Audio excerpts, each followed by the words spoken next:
YouTube, welcome back to my channel. So I saw an article in the Daily Mail and this popped up about a week ago, and it was regarding Meghan spewing jealousy over the way in which Kate has had all of this support and has been backed by the palace in light of the condescending Tatler article, or articles should I say, the Kate profile, which was put together by Tatler that has upset her. William and Kate, as you guys already know, are suing Tatler over the demeaning article that was written about Kate. And I think it is a valid lawsuit. I think they have every right to do this because it is founded upon real facts. They kind of came for Kate out of nowhere, and a lot of people suspect it's due to Jessica Mulroney's sister having been an editor for Tatler magazine. The publication starts out with, and this is the Daily Mail, "This is really a slap in the face. Bitter Meghan complains that Kate Middleton snaps her fingers and gets backing of the palace after negative Tatler article while she was crucified by the media and received no support." I think it's common knowledge now that it seems that Meghan is extremely jealous of Kate's support by the royal family, the way in which she's been painted to the media and the way in which her reputation in the public eye hasn't been as damaged or as tainted as Meghan's. What I find quite contradictory about Meghan's sentiment is that Kate had her family at her wedding. Kate hasn't really put a foot wrong. She has never complained about being a royal or her royal life or her royal duties, unlike Meghan. Meghan brought a lot of the negative press attention on herself. She did not tie up her loose ends with her family. And as everyone knows, if you are a close follower of the royal family, everyone has had scandal in their past. So Sophie of Wessex had the scandal with her husband when they was actually filming without the palace's consent. Prince William and Harry's time at St Andrews University, that was a major scandal. Kate had the controversy and was laughed at and humiliated by the media because she was branded Weighty Katie during the courtship between her and William. It didn't really seem like it was going anywhere fast, and the media poked fun of that. They made jibes out of it. They also kind of spoke about her coming from common stock in a condescending way. I do remember that was really covered across the news. Oh, you know, Kate comes from common stock, she's like a regular person, and they kind of made fun of that as well. And then we have the famous Sarah Ferguson, who was papped on numerous occasions in very compromising positions, one of them being a guy sucking her toes, something like that. And also going back to Kate, she was papped in the full chest nude, I think it was, in the south of France or somewhere. The media actually got pictures of her with her boobs exposed. She was topless sunbathing, and they had to sue that publication as well for releasing compromising images of her. So she's had her own controversy and she's had her scandals. Kate has had scandals, but she's come through it. She's never complained. She's had the British stiff upper lip. Meghan, on the other hand, has been complaining. She wasn't even within the royal fold for 5 years, and it seemed like 10 years of drama was condensed into 12 months, which resulted in obviously her and Harry stepping back. But she done it all to herself. She had her dad trying to talk to her because he said that all private forms of communication had been exhausted. Her sister, her brother, all of these various family members trying to get a hold of her, and she was refusing to communicate. Why would she do that? Of course the media are going to have a field day with that. Now I know that there was a few racist jibes. On the other hand, it was pretty positive for her up until her family really started talking. They really started moaning to the media about the lack of attention and the lack of invitation to the wedding, and it was embarrassing. She had every famous person under the sun at the wedding, barred her actual blood relatives, and it just seemed odd for that to be happening on a centre stage.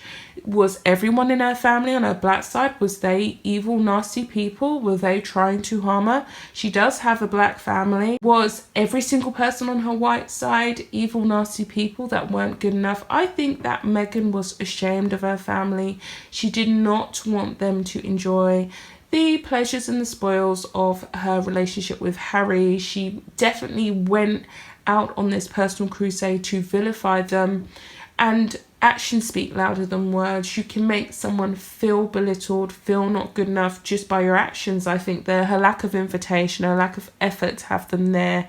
Any of the other family members that were actually healthy enough to go outside of her dad said enough. It made them feel, I know if that was my family member, I would be pretty upset.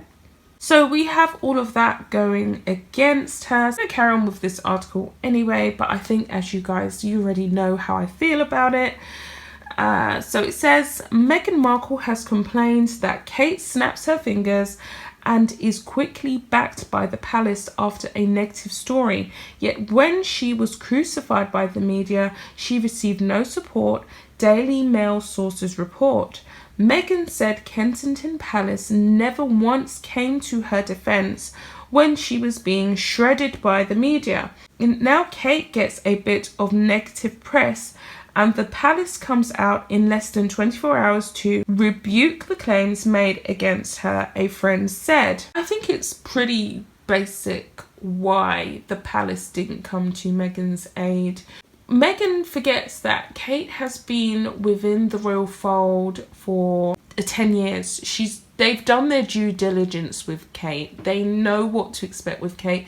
They know she's a nice lady. They know she's very humble. They know that she's willing to conform. She's respectful of the Queen's customs and traditions. Whether Meghan liked it or not, she went into the royal fold and she was on probation. You know, it's like when you get a new job and there's a 6-month probation. She was on probation. They wanted to see how she was going to handle herself, how she was going to handle her family, what she was going to do. I think they allowed her to have the free rein to do what she wanted, and we all saw what she did. It was a complete and utter sham. She didn't shut her family up. She didn't just have them at the wedding smiling. She went to South Africa on her actual royal tour, and she complained. Now we know that these trips are lavish, these trips are all paid for. They were flying in private jets, they were having the best of the best treatment. She had access to all of the clothes that her heart could possibly desire, and yet she was doing everything to make not only herself look bad, but make her family look bad, which in turn made the royal family look bad. And there was nothing they could do about it because she was on probation. They couldn't jump to her defense. They wanted to see what would she do in the case in this situation without them interfering. That's kind of normal. You would expect that. They're not going to get involved with her family issues and then get involved with the media, because the media can only run stories on what it is they are provided to run stories with.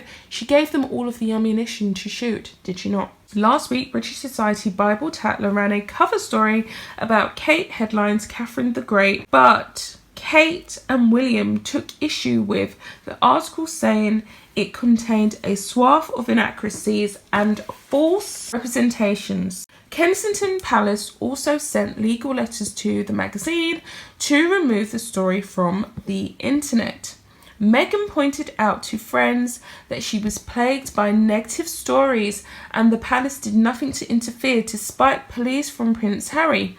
The inaction eventually led to the Sussexes quitting their royal duties and moving to LA. And yeah, they did quit their royal duties to move to LA, but they're still getting negative press. They're still getting negative stories because it all starts with them, does it not? The friend said, "This is really a slap in the face for Harry because he repeatedly asked for an updated, revised media policy, or at least a conversation about his concerns. All fell on deaf ears, and then Kate comes along, snaps her fingers and gets an outpouring of support." But she would. She's been in the royal fold for 10 years. They was hardly going to leave her hanging. She hasn't put a foot wrong. Her family was at her wedding. She's been nothing but supportive of the crown. She's never ever complained. She's aware that she's privileged. Why shouldn't they support her after 10 years? Meghan, she hasn't earned that. She couldn't even be bothered to do half the traditions, and it shows. She's surfing, couch surfing in LA and various other places with Harry. So it finishes off here. Meghan says it's just so telling. She explained this was one of the main reasons why she and Harry said their goodbyes to royal life. The lack of support and complete disregard for the pain and anguish Meghan suffered while being crucified by the media. Meghan said rather than backing her, she was made to feel like she was asking too much, expecting too much, when all she wanted was support from the powers that be. A source said Meghan said on her last trip to England, Kate barely said 2 words to her, and that is absolutely preposterous for her to start playing the blame game. Meghan said Kate never gave her benefit of the doubt or reached out to her when she was at her lowest, struggling to adjust with very few friends. Had the roles been reversed, Meghan said she would have gone out of her way to make Kate feel part of the family. She would have embraced their sisterhood. Oh, come on, Meghan, you haven't even embraced your own sister. Who are you trying to fool, Meghan? I do not believe for a second she would have embraced her. She didn't even have did every single family member of Meghan's do wrong except Doria? I find that hard to believe. I think Kate took the right stance. I personally wouldn't trust someone who treats their family so abhorrently like that. We know that Kate is a family girl. She believes in unity. She believes in sticking together. She believes in royal customs and traditions. And most of all, she believes in respecting people and not showing people up. All of which Meghan has done. I would have been on my guard. I would have been paranoid. I wouldn't have really wanted to get too close because I wouldn't have wanted this individual to go to the media or have stories to tell about me and my children when everything falls apart, which it has. Kate, I think she done the right thing to do. She protected her children and her husband's interest first before getting too close to Meghan. They're now doing this tell-all book, which is gone on discount. This is what I've seen on Amazon, so I doubt if it's really selling that well. I think Kate's judgment was right on this one to let this woman, she was on probation. Meghan couldn't accept it, but she was on probation. 18 months in the royal family is like 5 minutes in the royal family. They can't just trust you like that. So this is Meghan complaining again. I think this comes from a very jealous perspective as usual. And I think that Meghan has harboured a lot of jealousy. That's what comes across to me in my personal opinion. Has harboured a lot of jealousy towards Kate. Anyway, guys, I'm going to go. Be back with another video. Bye.